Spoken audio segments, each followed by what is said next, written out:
One of the paradoxes of the new century of cities is that it inherits nearly all the political structures, identities and organising principles of the nation-state. A key question, therefore, arises: how are world cities and their national governments reorganising and updating their relationship for the urban age?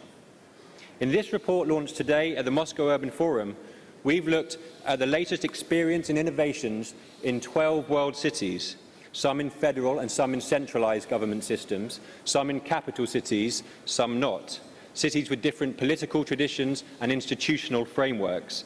We've drawn on over 40 interviews with national ministers, city government officials, business leaders and expert academics. A big thank you to all of those who have contributed. We believe this is the first time that the multiple dynamics between world cities and nation-states have been captured through a global and comparative lens.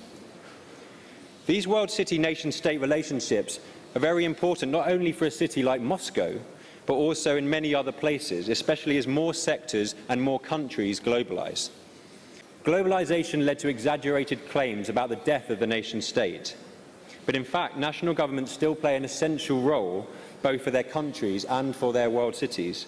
If we turn to Moscow, the city's ambitious programme of urban restructuring and decongestion received a major potential boost from the federal government with the creation of New Moscow. Financing and implementing Moscow's major projects, including along the Moscow River and preparation for the 2018 World Cup, will also require federal cooperation on framework reforms, land ownership and investment incentives. Of all the 12 cities we studied, it's arguably New York that has the most remote relationship with its national government. But even here, the city has received substantial help to recover from serious crises and setbacks, from 9/11 to the 2008 recession and most recently Hurricane Sandy. More detail on these 6 and the other 6 cities can be found at this exhibition. The picture emerges that world cities begin from different starting points and are learning to adapt their inherited relations with nation-states. At the same time, nation-states are recognising that they can endorse urbanisation and leverage their world cities to achieve goals that would otherwise be hard to reach. The age of world cities is still in many ways just beginning, and so is their dialogue with nation-states. The speed at which states adjust to having world cities may be critical. In all cases, whether nations regard their world cities as strategic economic assets or simply large population centres is a key component in whether their growth is productively shaped.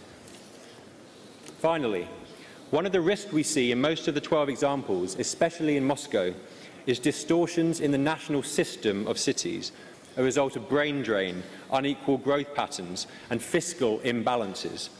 Excess demand in world cities has become a source of hostility towards them and also creates negative side effects. For nation-states that accept that they will have a world city, a sustained national policy for the future spatial economy will be needed. With the help of their cities, many nation-states are moving this way and also adapting to help investment and promotion in their cities and paying attention to the needs and aspirations of the second and third tier centres.